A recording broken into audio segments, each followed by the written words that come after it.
Selamat berbuka puasa.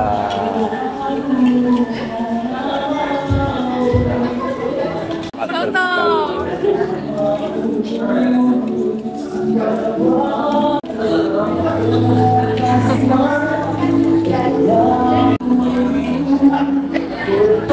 Pak, jangan ke kerupuk banyak-banyak tadi, Pak.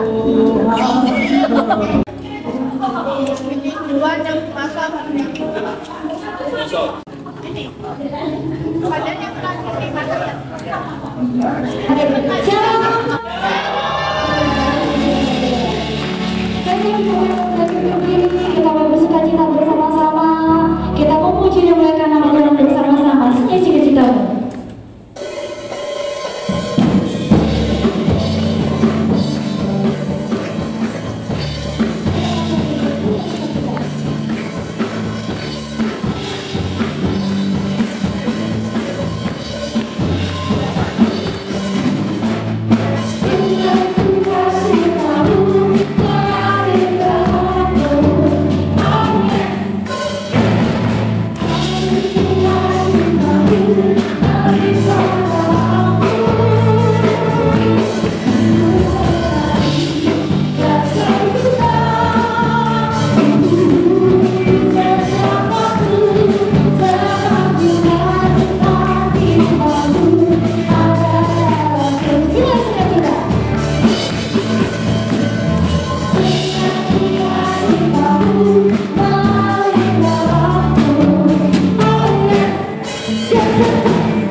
Tetapi kami sungguh percaya bersama dengan Allah dan firman-Mu kami pasti akan menang. Bersama dengan Engkau Tuhan kami tidak pernah gagal jika kami berjalan di jalan-jalan-Mu. Terima kasih Tuhan, terpuji nama-Mu. Di dalam nama Yesus Tuhan kami sudah berdoa, biarlah firman Allah akan menggenapkan semuanya dalam kehidupan kami setiap hari. Dalam nama Yesus Tuhan kami sudah berdoa. Haleluya. Semua kita bersama-sama percaya, katakan amin. Amin. Silakan duduk.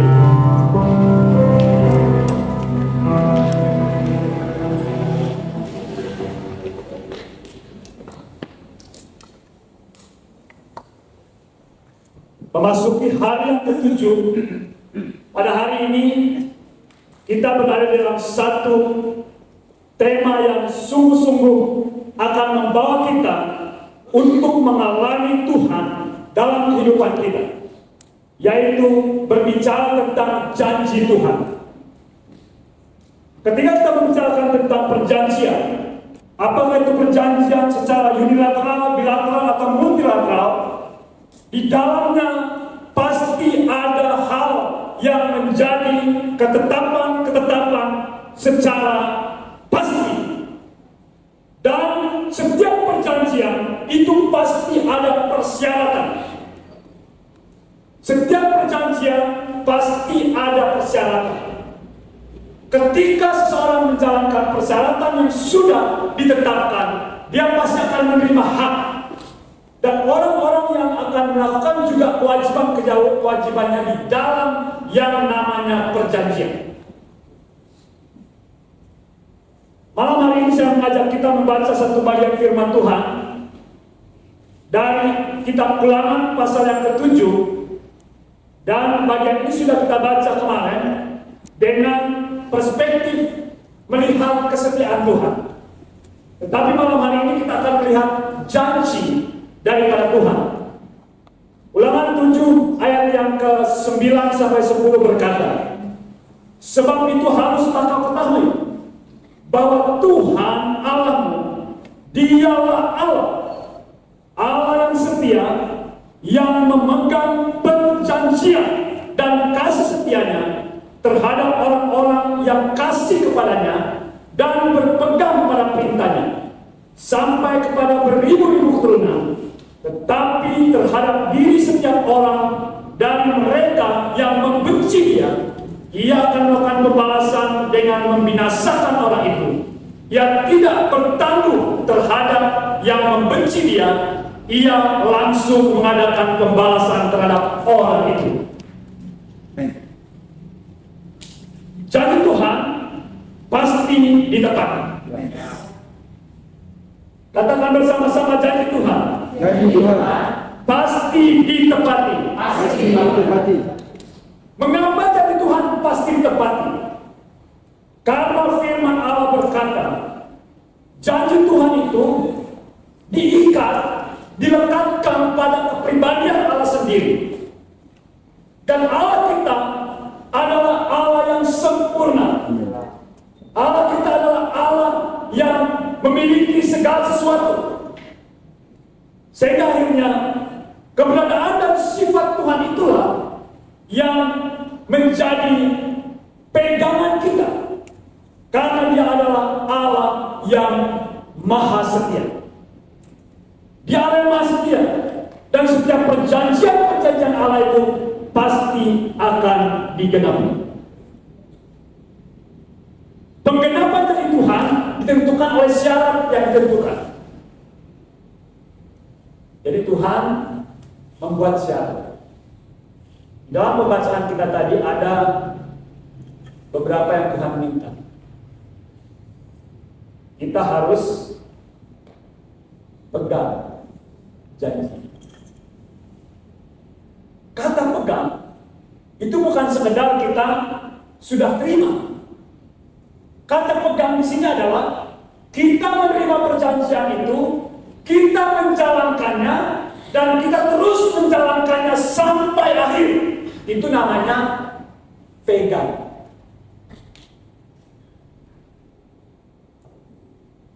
Dan apa yang Tuhan minta kepada kita, yaitu kita harus mengasihi Dia. Dan tidak ada permintaan lain Tuhan kepada diri kita. Kasih kita kepada Tuhan seperti di hari sebelumnya kita sudah belajar juga. Tuhan mau supaya kita mengasihi Tuhan dengan segenap hati kita, segenap jiwa kita, segenap pikiran kita, segenap kekuatan kita. Dan Tuhan mau supaya kita betul-betul mengasihi Tuhan. Nah, ketika syarat ini kita lakukan, pegang teguh Tuhan, mengasihi Tuhan, berarti kalau mengasihi Tuhan itu kita menurut semua perintah-perintah. Apa perintah Tuhan? Perintah Tuhan kita akan menyembah Dia, ya kita sembah Dia. Perintah Tuhan kita akan bersekutu dengan Dia secara pribadi, kita bersekutu dengan Dia secara pribadi. Perintah Tuhan kita akan bersama-sama dengan tubuh Kristus, akan bersama-sama beribadah, kita beribadah. Perintah Tuhan kita jangan melakukan dosa, kita meninggalkan dosa dan tidak melakukan dosa. Perintah Tuhan kita akan bekerja melakukan sesuatu dengan segenap kehidupan kita dan mengagungkan Tuhan semua apa yang Tuhan yang kita kerjakan dan kita lakukan. Itulah janji Tuhan yang akan kita pegang. Dan semua janji-janjinya itu Dia pasti menggenapi.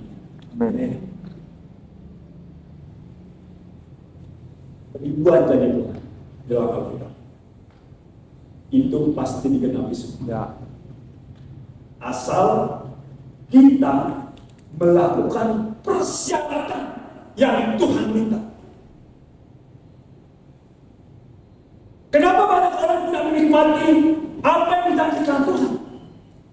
Karena dia tidak mau melakukan syarat-syarat yang Tuhan berikan.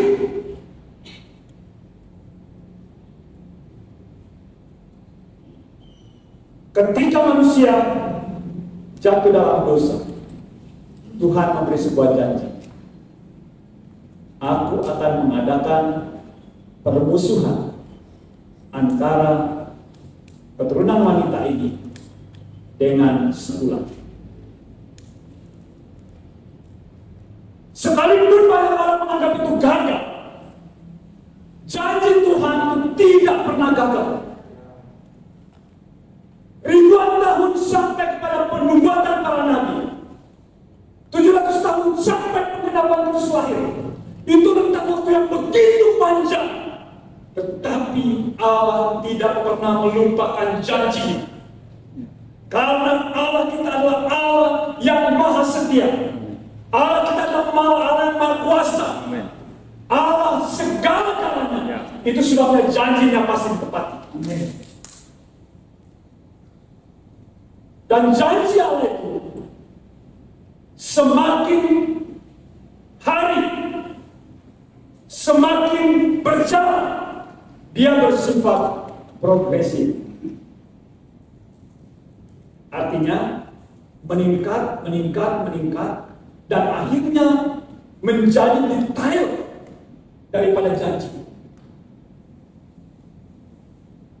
Ketika Allah berjanji seperti itu, maka manusia sudah memang jatuh dalam dosa. Di zaman Nuh, manusia begitu jahat, tetapi Allah memilih satu pribadi, yaitu Nuh. Dan kita sudah tahu kisahnya. Nuh membuat bahtera, dan itu tidak masuk akal. Dan secara logika berpikir manusia yang biasa, itu pekerjaan yang sia-sia. Tetapi Nuh tetap, dan waktunya tiba, penghukuman atas semua manusia dengan air bah. Nuh selamat bersama dengan keluarganya. Dan Tuhan juga memelihara binatang-binatang sesuai dengan apa yang Tuhan katakan kepada Nuh. Kalau kita membayangkan Nuh waktu itu membuat bahtera yang begitu besar, ya memang tidak ada di sini dikatakan Nuh diolok-olok, tidak ada. Pasti dalam kenyataan kehidupan sehari-hari, dalam realita perjalanan kehidupan sehari-hari, pasti orang melihat Nuh ini sudah gila kalian. Belum pernah ada banjir sampai di gunung seperti itu. Kok buat baterainya di gunung gitu. Dan tidak pernah orang bisa membayangkan ada hujan yang akhirnya membuat semua bumi itu. Tetapi perjanjian Tuhan itu tetap terjadi. Perjalanan terus terjadi dan Allah semakin jelas menyatakan janji-janjinya. Dan Tuhan mulai dengan satu pribadi yang namanya Abraham. Di dalam Kejadian pasal yang ke-12, firman Tuhan berkata bahwa Abraham diberi janji. Dalam ayat yang ke-7, ayat yang ke-5 di pasal 12 itu, dan ayat yang ke-7 ada janji di sana. Ya, mari kita membuka Kejadian pasal 12 ayat 1 dimulai. Kejadian pasal 12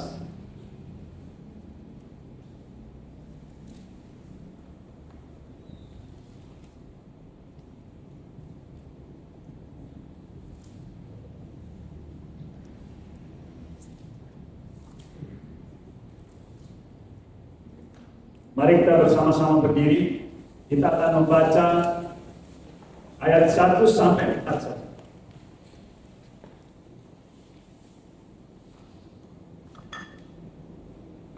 1, 2, 3. Berfirman Tuhan kepada Abraham, pergilah dari negerimu dan dari sanak saudaramu dan dari rumah bapamu ini negeri yang akan kutunjukkan kepadamu. Aku akan membuat engkau menjadi bangsa yang besar dan membuat engkau setelah membuat namamu masyhur dan engkau akan menjadi berkat. Aku akan memberkati orang-orang yang memberkati engkau dan mengutuk orang-orang yang mengutuk engkau, dan olehmu semua kaum di muka bumi akan mendapat berkat. Amin. Silakan dulu.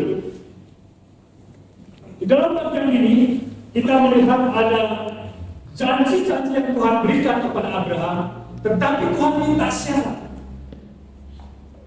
Syarat yang Tuhan minta adalah Abraham harus pergi. Pergi meninggalkan segala sesuatu. Dan dia pergi untuk menjalankan rancangan Tuhan atas kehidupannya. Dan juga janji Tuhan atas sebuah pekerjaan yang begitu besar. Dan Allah berkata, aku akan menjadikan engkau bangsa yang besar. Kemudian dikatakan juga, aku akan memberkati engkau. Aku akan membuat namamu masyhur. Di ayat yang ke-7 dikatakan, aku memberikan sebuah negeri kepada keturunanmu. Jadi ada janji-janji, tetapi syaratnya Abraham harus pergi. Dan Abraham melakukannya. Di ayat yang keempat firman Tuhan katakan, lalu pergilah Abraham seperti yang difirmankan Tuhan kepadanya. Jadi Abraham tidak mengulang-ulang. Dia pergi sesuai dengan firman Tuhan. Pasti ada banyak negosiasi dengan Tuhan juga ketika dia mau berangkat. Tapi yang paling penting adalah Abraham pergi sesuai dengan perintah Tuhan.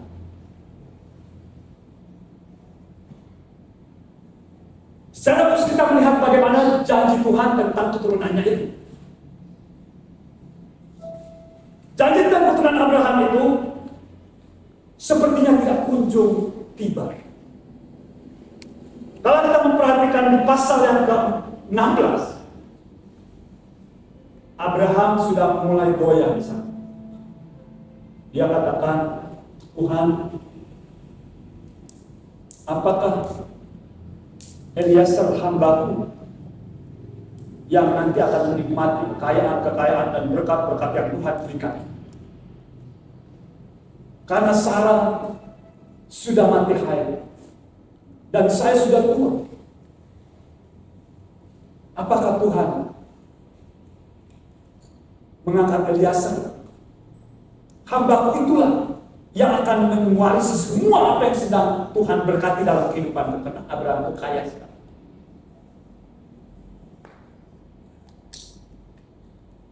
Dan di pasal-pasal berikutnya juga akhirnya Tuhan kembali berjanji. Dan janji Tuhan tetap sama. Tetapi sudah semakin meningkat. Di pasal yang ke-17, ya kita melihat pasal yang ke-17, ayat 5 sampai 8. Firman Tuhan berkata, "Karena itu namamu bukan lagi Abram, melainkan Abraham. Karena engkau telah tetapkan menjadi bapa sejumlah besar bangsa. Aku akan membuat engkau beranak cucu sangat banyak.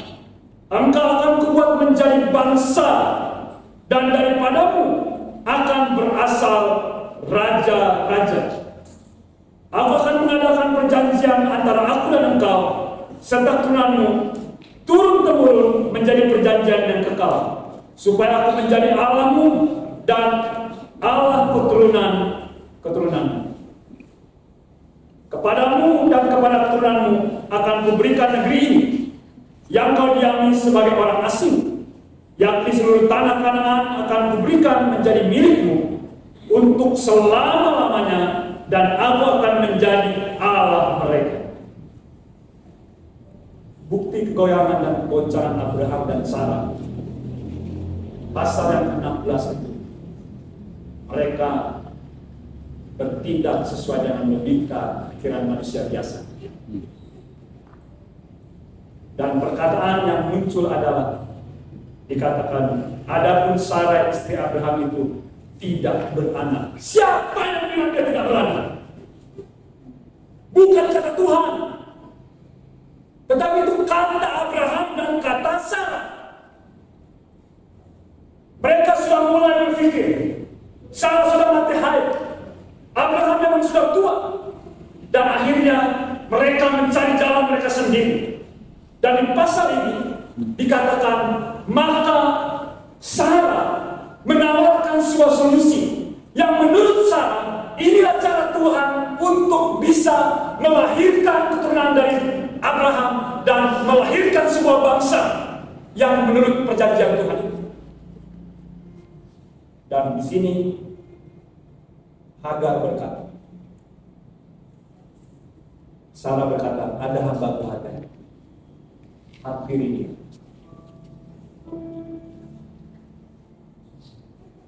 Ya kalau Abraham mau aja.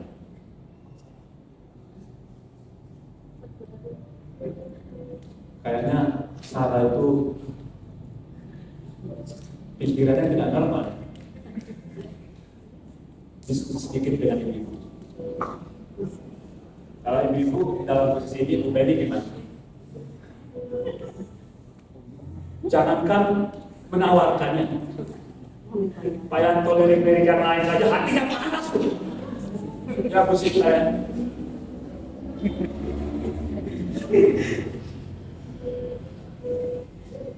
Ini Sarah ini betul-betul aneh pikirannya. Tetapi sudah terjadi. Dikasihlah Hagar dan lahirlah Ismail. Memang dalam budaya Yahudi, hamba itu tuannya berhak atas dia. Kalau ada anak yang lahir dari hamba, itu anak sah Abraham. Dan itu sebabnya Alkitab tetap berkata, anak sulung Abraham adalah Ismail.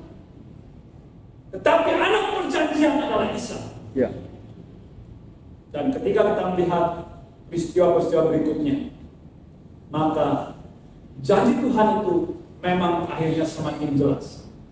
Di pasal yang ke-18, datanglah utusan Tuhan kepada Abraham dan Sarah. Dan berkata, tahun depan Sarah akan melahirkan, menggendong seorang anak laki-laki. Janjinya yang begitu sangat abstrak. Sekarang semakin jelas dan nyata. Bahkan sekarang ditetapkan tanggalnya. Waktunya masuk. Tahunnya sudah ditetapkan. Kalau kita melihat di sini, pasal 18 ayat yang 14. Adakah sesuatu apapun yang mustahil untuk Tuhan? Pada waktu yang telah ditetapkan itu, tahun depan aku akan kembali mendapatkan engkau. Maksudnya Sarah di sini. Pada waktu itulah Sarah mempunyai seorang anak laki-laki. Kita sudah tahu Sarah sudah mati haid. Dan tidak ada cerita yang lebih jelas tentang hal itu. Tetapi yang kita tahu bahwa ketika Abraham bersetubuh dengan Sarah yang sudah haid, maka jadilah. Gimana ini?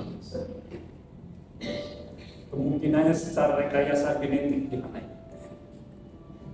Secara normali, kalau seorang perempuan sudah menopause, itu walaupun berhubungan itu tidak bisa dibuahi karena ovumnya tidak ada, telurnya sudah tidak ada.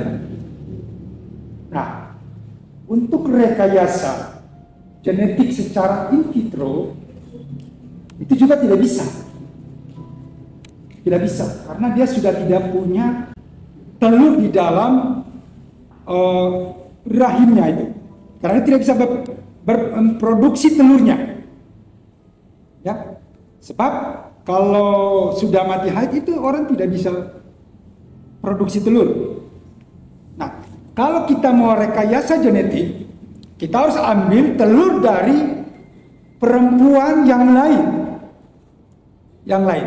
Kita ambil, baru kita fusikan, kita fusi dengan sel dari seorang laki-laki, lalu kita bisa menggunakan rahimnya sebagai tempat. Rahimnya itu bisa dipakai sebagai tempat untuk meletakkan hasil fusi tadi. Jadi gametnya itu ditempatkan.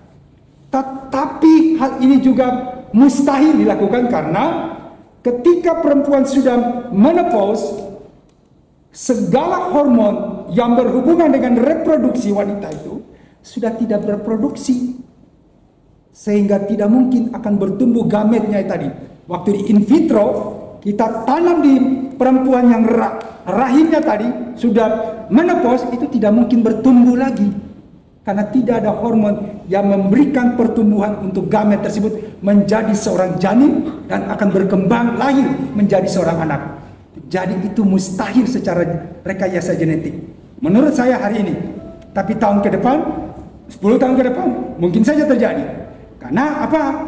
Saat ini Cina sementara mengembangkan orang mati untuk dihidupkan. Dan sudah terjadi. Dan hari ini saya berbicara seperti ini, mungkin 10-15 tahun akan terjadi. Tapi saya tetap berpegang bahwa itu mustahil. Mustahil untuk dilakukan dalam rekayasa genetik bagi perempuan yang sudah memasuki menopause. Berbeda dengan kalau Allah yang melakukannya. Amin. Ya, kenapa saya bertanya seperti itu? Karena orang berpikir sayangmu rekayasa genetik bisa terjadi. Dan saya sudah percaya tidak ada orang yang akhirnya membangkitkan orang mati. Kalau sudah mati ya sudah. Karena orang mati itu rohnya yang kembali kepada Tuhan. Dan ini sampai kapanpun tidak bisa dibuat. Dan kita berkesimpulan bahwa apa yang tidak mustahil, apa yang tidak mungkin terjadi, ketika Allah berbuat, segala sesuatu terjadi. Haleluya. Amin. Kenapa itu terjadi Bapak Ibu Saudara? Karena Allah menjadikan segala sesuatu dari yang tidak ada menjadi ada. Ya. Amin. Dan itulah dasar yang sangat penting. Jadi akhirnya janji Tuhan tetap berlaku, walaupun menurut manusia tidak mungkin.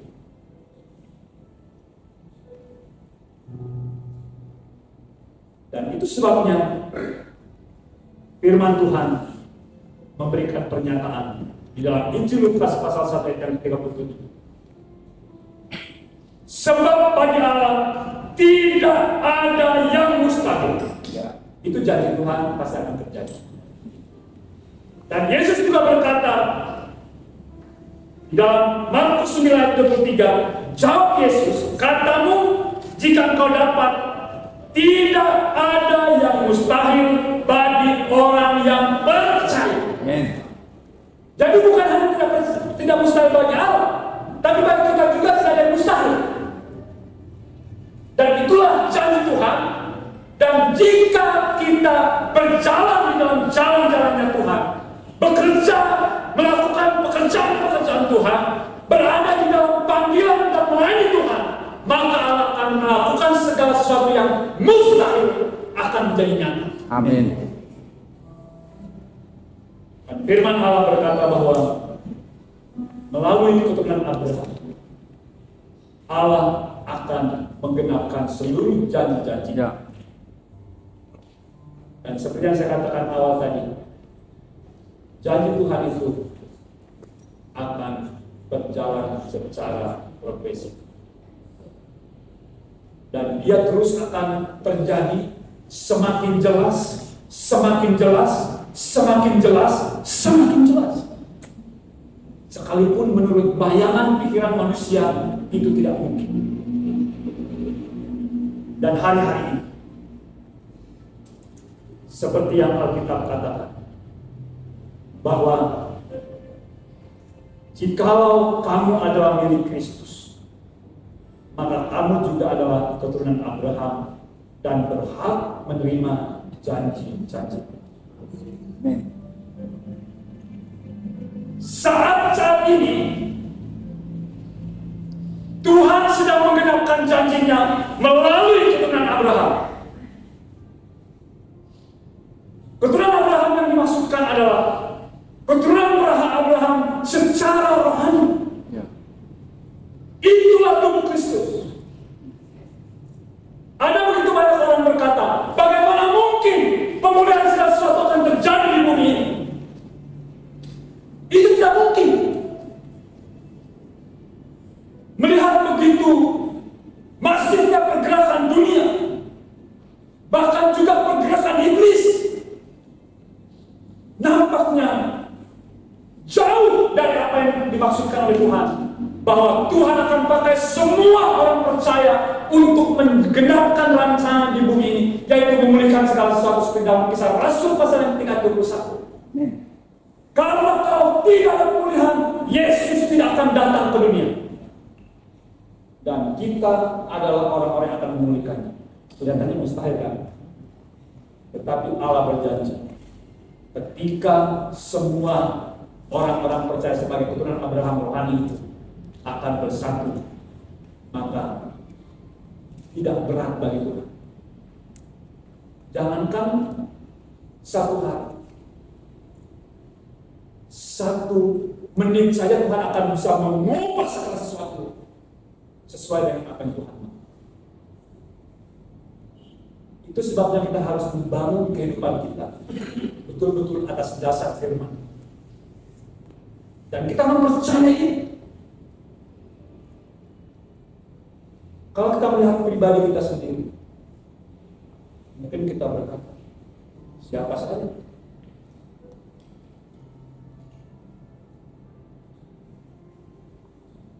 Siapa Naftali? Siapa Melki? Kok bisa akan menyelesaikan rancangan Tuhan di bumi? Itu bukan berada di dalam kekuatan kita secara pribadi. Itu dalam kekuatan Allah.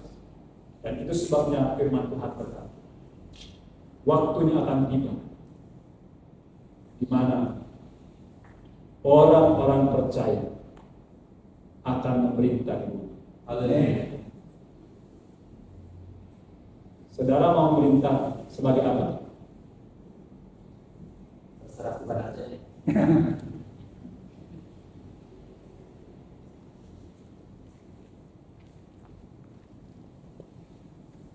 Apa yang kita lakukan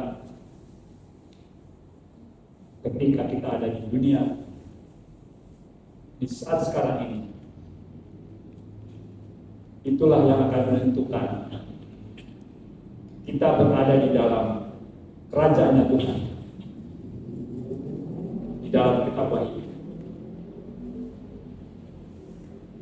Dalam kerajaan 1000 tahun itu betul-betul 1000 kerajaan Shalom. Setiap orang percaya, orang gereja akan memerintah di sana. Amin. Itu sebabnya jangan tukar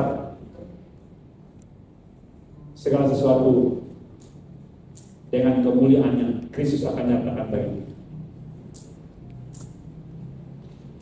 Tidak ada yang mustahil bagi Allah, dan tidak ada yang mustahil bagi orang percaya. Janji Tuhan pasti digenapi. Itu sebabnya mari kita terus membaca janji-janji Tuhan dan mempercayainya pasti akan terjadi. Tuhan terus bekerja dan masih bekerja. Mujizat Allah pasti terus terjadi. Yang penting kita melakukan bagian kita sesuai dengan janji dari Kristus. Mari kita berdoa. Di dalam nama Tuhan Yesus Kristus, kami bersyukur karena sebagai keturunan Abraham, Allah akan menggenapkan janji-Mu melalui kehidupan kami sebagai orang-orang yang sudah berada di dalam Kristus. Tubuh Kristus dengan segala perkara-perkara yang dahsyat akan terjadi ke depan ini. Kuasa setan, kuasa dunia ditaklukkan di bawah kaki kami. Karena firman Allah berkata, maut telah ditelan dalam kemenangan Kristus. Dan itulah kehidupan kami. Di dalam nama Tuhan Yesus kami sudah berdoa. Haleluya. Amin. Amin.